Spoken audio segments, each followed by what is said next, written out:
welcome to the Mumpreneurs and K Lounge with me, your host, Bianca Chappell, shining a light on inspirational mums in enterprise and women in the community. It is a delight to have Safina Sarang from Chin's Kitchen in the studio today, who's going to share with us how she has endured the test of time of 7 years in enterprise and the new ventures that she is now bringing into her business.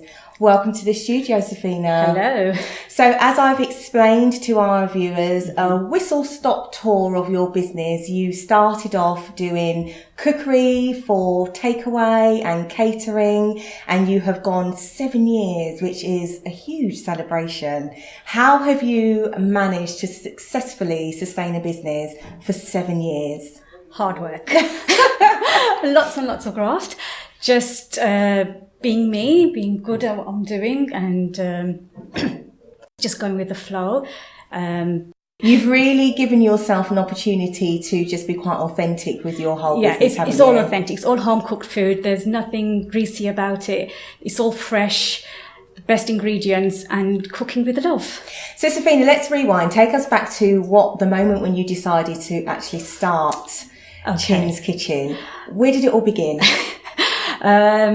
I had my second child. He was about 1 year old.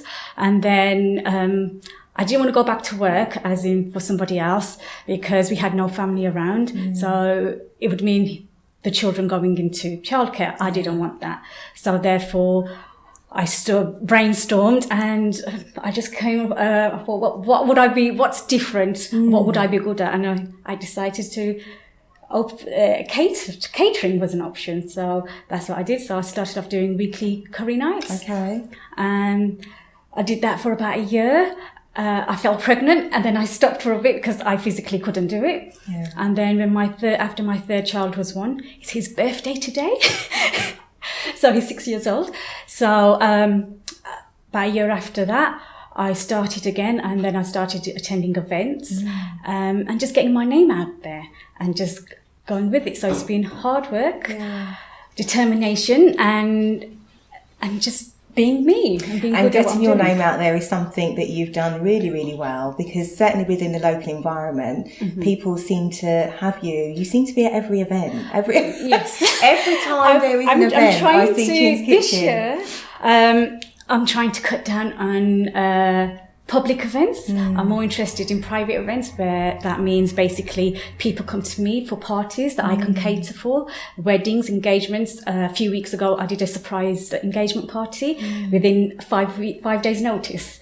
So it's just being able to manage time, kids, family, and just doing what I'm doing. Catering's very much like that, isn't it? It's a very kind of quick express, not always lots of planning to be able to plan an event. People can just call, but it's also a very popular sector that people seem to be understanding the benefits of getting into. So for somebody who, like yourself, has been doing this now for 7 years, how have you managed to stay current, and how do you manage the fact that it is becoming such a popular sector with lots of people, I guess, using their transferable skills, thinking, oh, I can cook, I'll set up a business, when actually, it's not that easy. It's hard work. Yeah. Very, very long hours. There's no reward in the first couple of years. It is literally working for nothing. And then it's just building a reputation for yourself, being good at the food that you cook, or whatever sector you think you're going to go into. Being affordable. Yes. Using good ingredients and fresh and good food. That's in my sector. For me, that's what it is. That's the basis of it. Yeah, and then people coming back, people recommending you to other people, seeing you at events, people tasting your food, and being called back again and again to do events. This year, I've literally done curry night after curry night. Yes. So I'm doing one tomorrow, and this is my second year going back to them. Yeah. Back in February, I went back to the same place 5 years running. Yeah. So let's look at the whole curry nights, because it's very much part of your service offer, isn't it? Yeah. So tell our viewers about what it is that you offer, because it's so much more. Chin's Kitchen is so much more than just catering. Yeah. What I offer, when I do curry night, weekly curry nights for the general public, well, fortnightly now, because I'm just too busy. Good problem to have. Yeah. I put up a menu. So I do for 3-course meal. So I put up snacks, starters like samosas, onion bhajis. Then I do mains. So I just give a few options of mains, and then I give a few options of sides, and then all the complementaries. And then people just select what they want, and I just cook it, and they come on a Friday night and take it away and enjoy it. So it's almost like a pop-up kitchen, which is really current, isn't it? Yeah, from food home. Seems to be from home, but food seems to be, there seems to be a real trend now with food being the staple thing that brings people together, brings and enhances community cohesion. And it's a very trendy sector to be in. So you run your curry nights. You also do your workshops. Tell us about your workshops. I do two. One is for adults.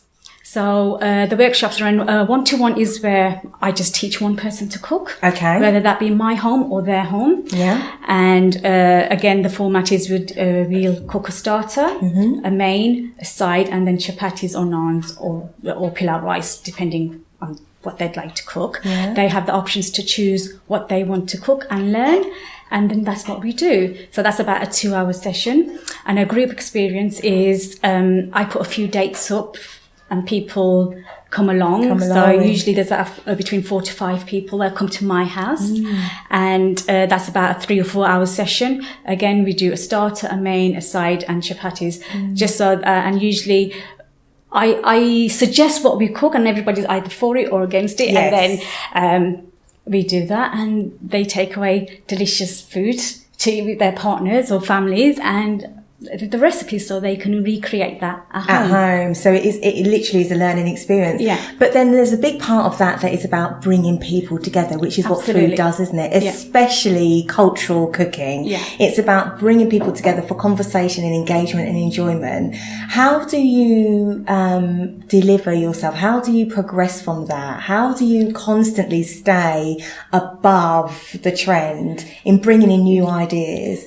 It's about being authentic. For me, it's always been about authentic, cooking from the roots. My mom used to do all the cooking, and at that age, I wasn't even really interested in it. We never are. No, we never understand at a young age, So, and then, unfortunately, my mum passed away when I was quite young. So after that, I kind of took over the cooking, me and my sister. Again, I wasn't interested in it. It was just doing it. It's like, you all have to eat. So basically, me being a mum now, I really enjoy cooking. It's just, I don't like the fact of buying jars or, you know, we all go out and it's lovely, but 90% of the time I cook at home with just fresh food. Starting from scratch. Everything's from scratch. So it's, and now I've started doing my workshop for kids. Yes. So I introduced that this year. In March, next weekend, I'll be doing my 3rd workshop with the kids, and it's booked out. So it's just for them. I'm just doing.